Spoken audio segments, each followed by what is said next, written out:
This is downtown Chumpon, and a reminder of why I'm doing this trip. It's a pretty ugly place. Next up is the province of Ranong. It is famous for its idyllic islands, national parks, and also as the wettest province in Thailand. More rainfall than anywhere else. And I will be there in the rainy season.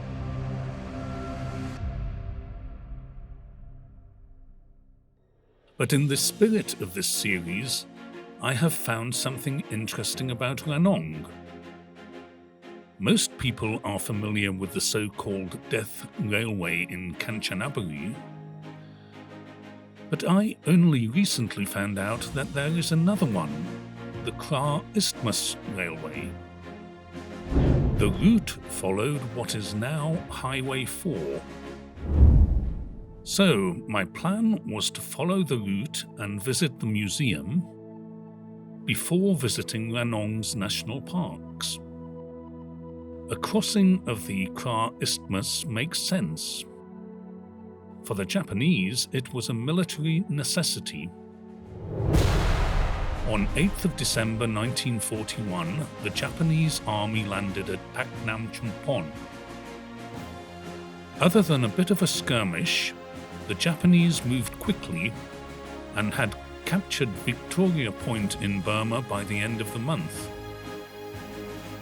Because of the difficult terrain, with narrow and steep winding paths, it was not easy to move troops, supplies, and heavy weapons along this route.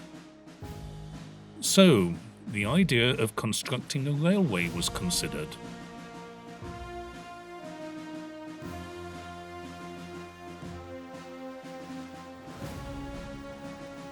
A shortage of labour was a major problem because the majority of Thai villagers were employed in other areas of the war effort. With no heavy earth-moving equipment available, the Japanese relied heavily on prisoners of war and slave labour. Many of these workers died from exhaustion, lack of water, heat, and disease. Work on the railway commenced in June 1943, with construction being completed in under 6 months. The few eyewitness accounts that have survived of the construction of this line are in agreement on one thing. The working conditions were terrible. They worked 24 hours a day in a 12-hour shift system. The food was rationed and very scanty. Life-threatening diseases such as cholera, dysentery, and beriberi claimed huge numbers of victims due to the lack of trained medical personnel and the lack of the most rudimentary medicines. Often the dying sick were buried alive. The most conservative estimates assume that at least 20,000 labourers died in the construction of this railway. Well, this is what I'm up against. Pretty torrential monsoon. I think this is the western monsoon. Certainly a monsoon anyway. But it's really coming down now, and the car's leaking. Hopefully not terminal.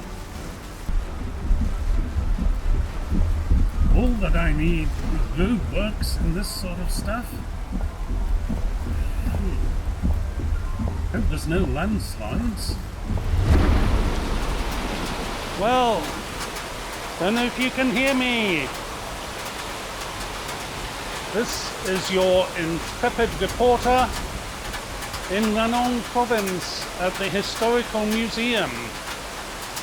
This is a museum commemorating or remembering those people who worked on the Japanese-Burma Railway.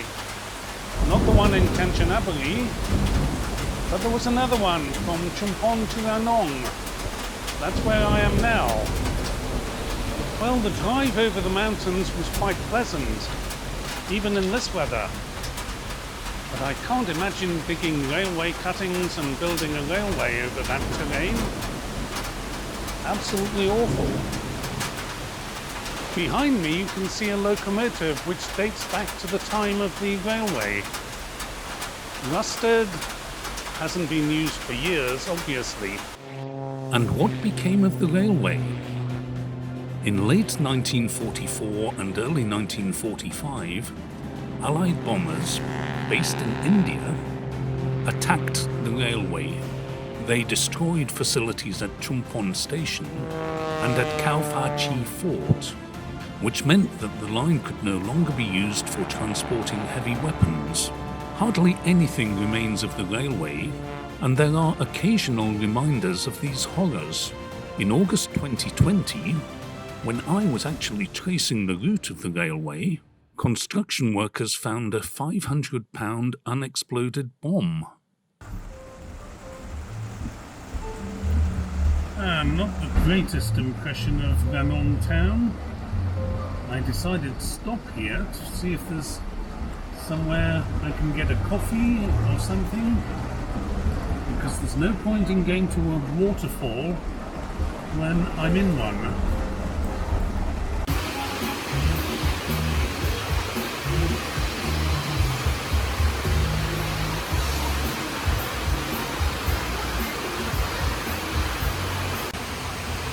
Not the sort of place I would normally welcome, but I'm not going up to a national park in this.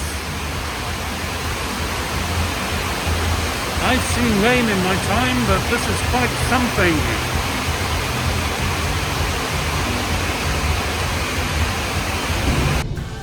The weather did improve slightly, but there was no point in visiting the national parks.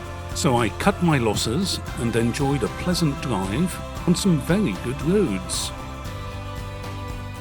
Down to Ranong Province and a beautiful resort.